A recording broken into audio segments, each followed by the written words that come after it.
Now, something happened last weekend that was truly historic.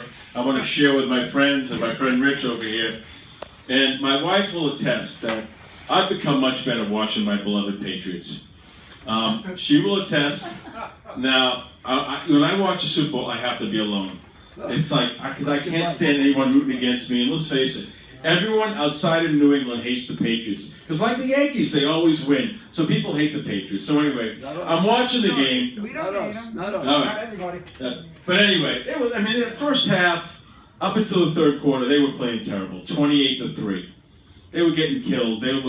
But then Tom Brady weaved his magic, and they became the first team to come back. But up until this game, in 50 Super Bowls, the biggest deficit the team ever came back from was 10 points. They came back from 25 points. So I know you guys watched. It was incredible. They won. And also became the first overtime. So let's get some gut reaction. People calling it the greatest game ever.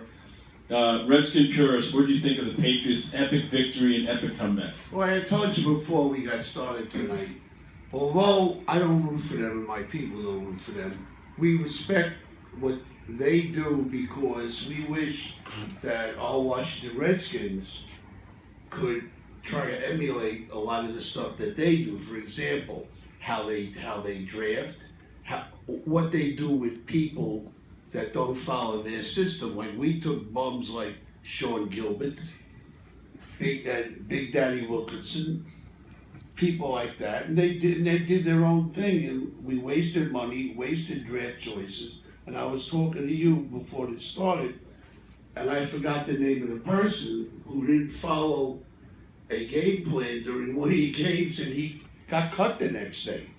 And that's really what I wish a lot of Redskin coaches would do, except for our beloved Joe Gibbs.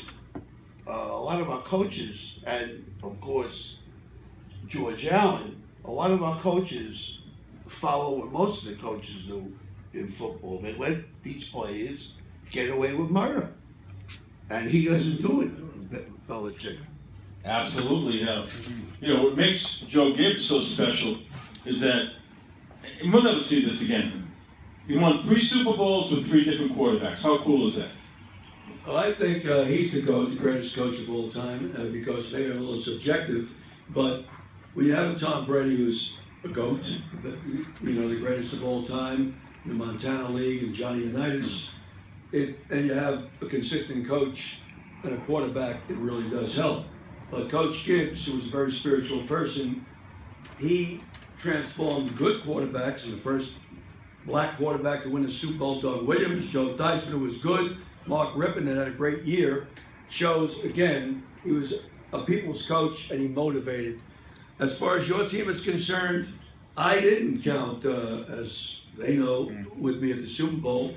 I said they're not dead because I remember what Brady did last year against Seattle when he turned it on and he looked bad in the first half.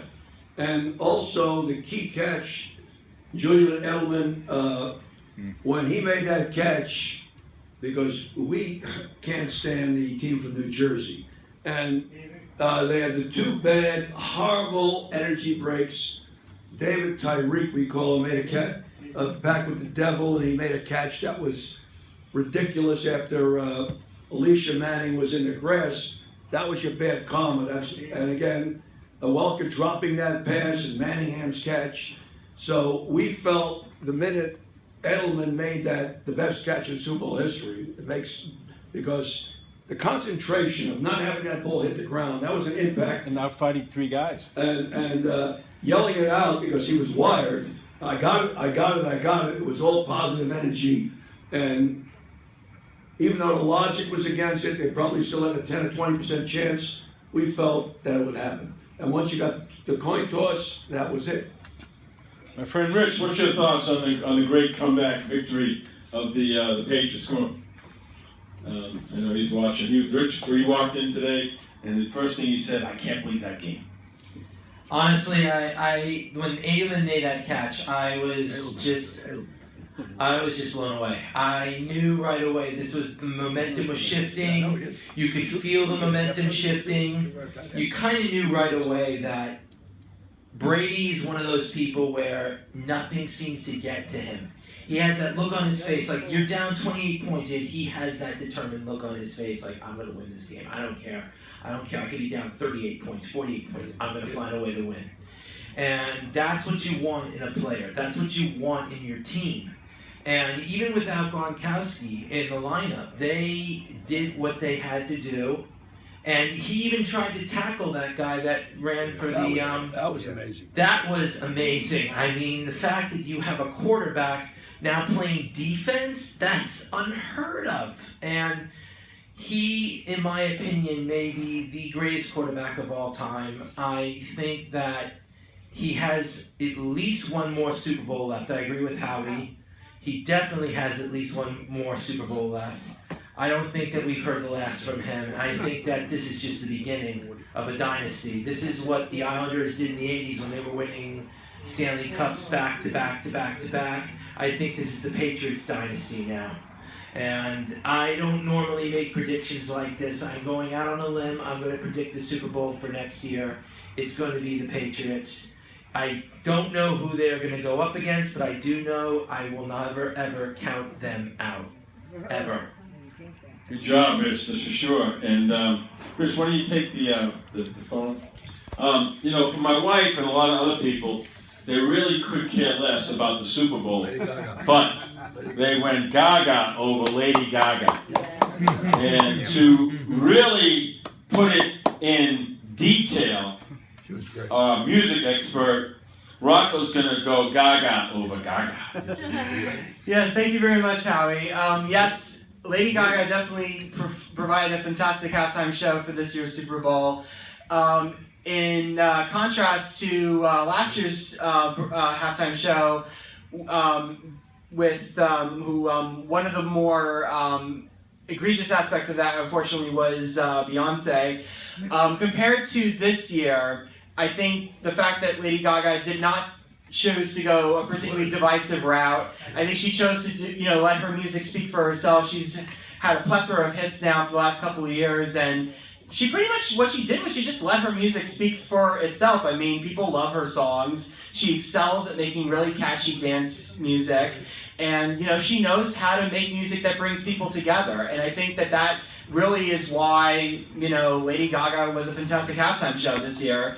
I mean, you just look at it from that aspect. And I mean, I know you want, when you're an artist, you want to make a statement. I think that what she showed people was you can make a statement in a way that, is very subtle. And I think she made it in the most subtle way you possibly could.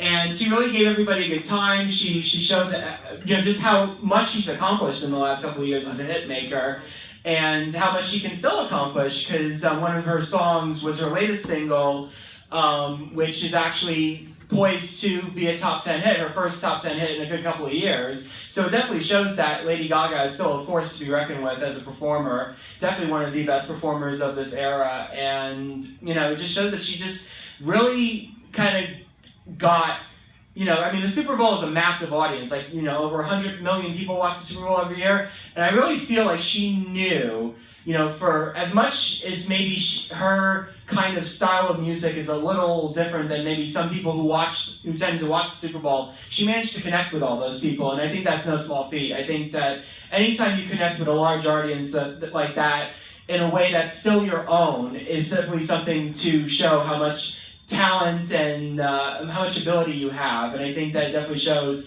It really, if people didn't take Lady Gaga seriously, I think they did take her seriously now after the Super Bowl, and I definitely think that she was a great halftime show to cap a particularly fantastic Super Bowl this year. Thank you. Rocco. She was not ostentatious politically, but her song "Born This Way" was a subtle hint that people that are not accepted and are considered maybe misfits or not in the mainstream, everybody counts. And I thought that was very important too. I agree. Great point. By the way,